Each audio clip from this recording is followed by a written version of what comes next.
DC Multiverse! How's it going, super friends? Welcome back to the channel. Certainly glad to have you. I'm Brad, the DC Universe Geek, and today we are going to be looking at the DC Multiverse Damian Wayne Robin from McFarlane Toys.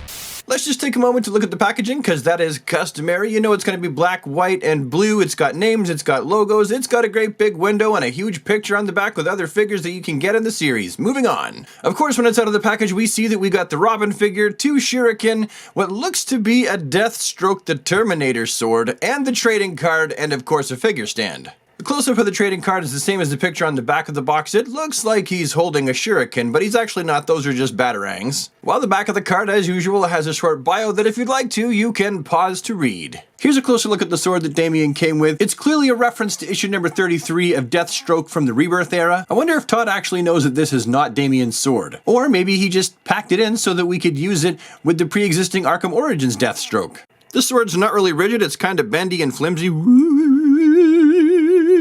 Either way, I think it would have made more sense if they had packed Damian with a bow staff instead, considering that is his weapon of choice. Both of the shurikens that he has, they're exactly the same. They're molded nicely, they're, reasonable accessories. Of course, he comes with an action figure stand that everyone knows what it looks like.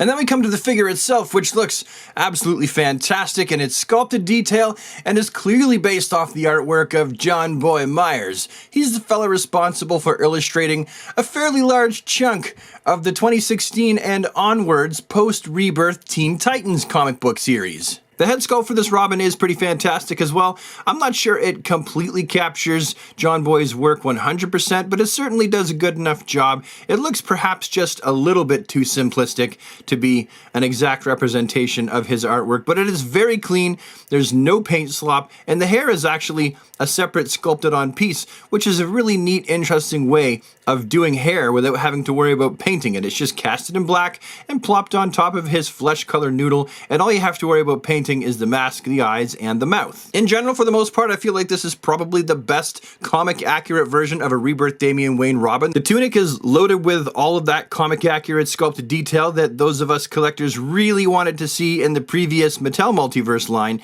Just look at that belt. That's pretty fantastic. You've got all the lines that go up here, even with the minute details in the clasps. It's all there. You've got that sculpted R right there on his chest that looks fantastic.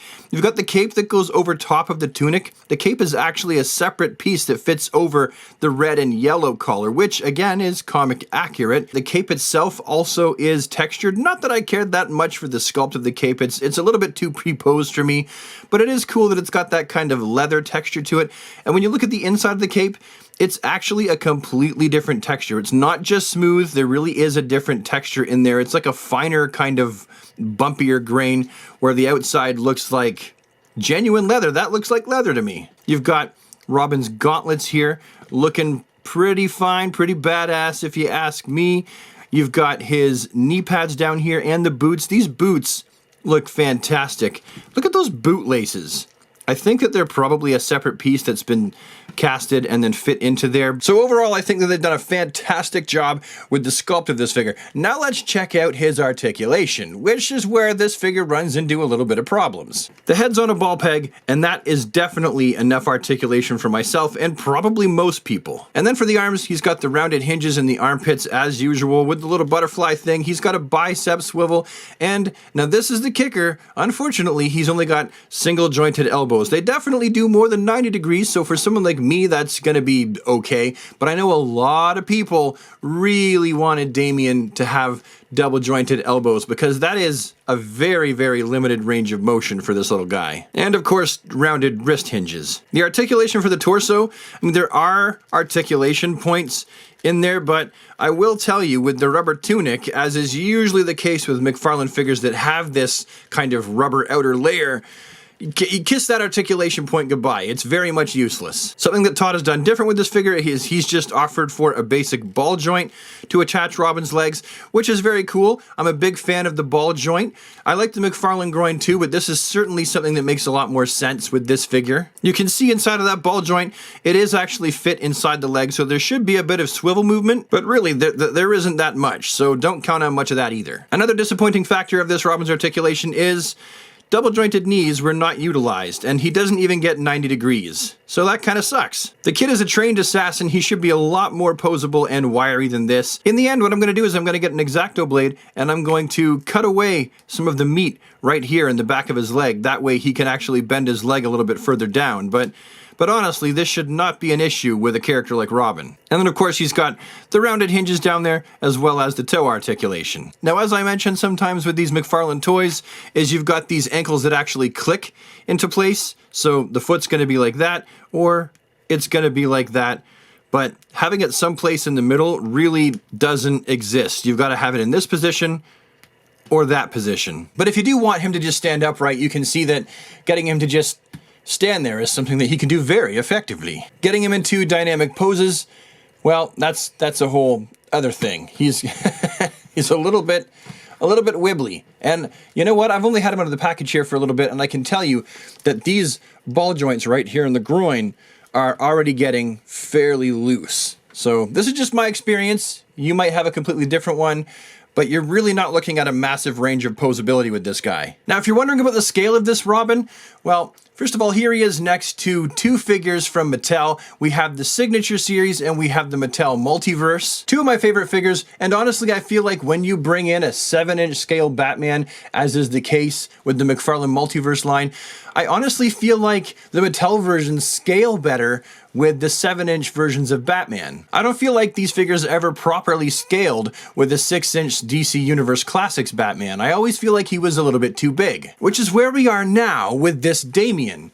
I feel like he is definitely too large to be properly in scale with any of the 7-inch adult scale figures in this line. If you're wondering whether you could pose these guys alongside your Mattel Multiverse Gar and Wallace West Flash and Beast Boy, well, here's what you're gonna get. And if you're looking for a Starfire to fudge in with your Teen Titans action figure photography, you could probably fudge in the DC Collectibles scantily clad New 52 version, although he still looks a little bit big in compared to her. And then you've also got the Mattel Multiverse one. Don't even try. You can see that she is definitely too small. You'll have to really play with perspective to make that one work. And if you're wondering how he compares to other 7-inch scale versions of Damian Wayne Robin, as well as the little tiny Spin Master version, well, here's what you get. This Damian, and this Damian have all been designed to scale well with 7-inch versions of Batman. So it really shows exactly how gargantuan this version of Robin is. So at this point, we've put this figure through the ringer and we've looked at it pretty closely.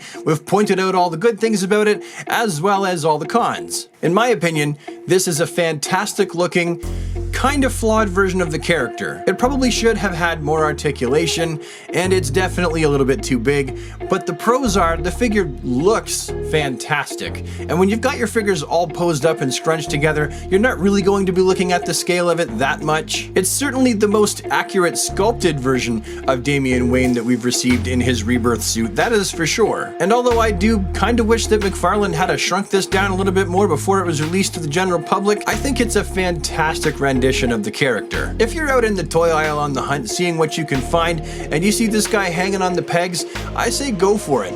I definitely think he is a very good figure. Could have been better, but still very good. Anyway, that's my story and I'm sticking to it. Hopefully you found this video to be an interesting, insightful, useful, fun waste of time for the day. If you did, you know where all the buttons are that do all the stuff. Feel free to click and push and poke and prod all you want, and I will see you with the next one. Have a fantastic, super awesome DC day, everybody, and take care.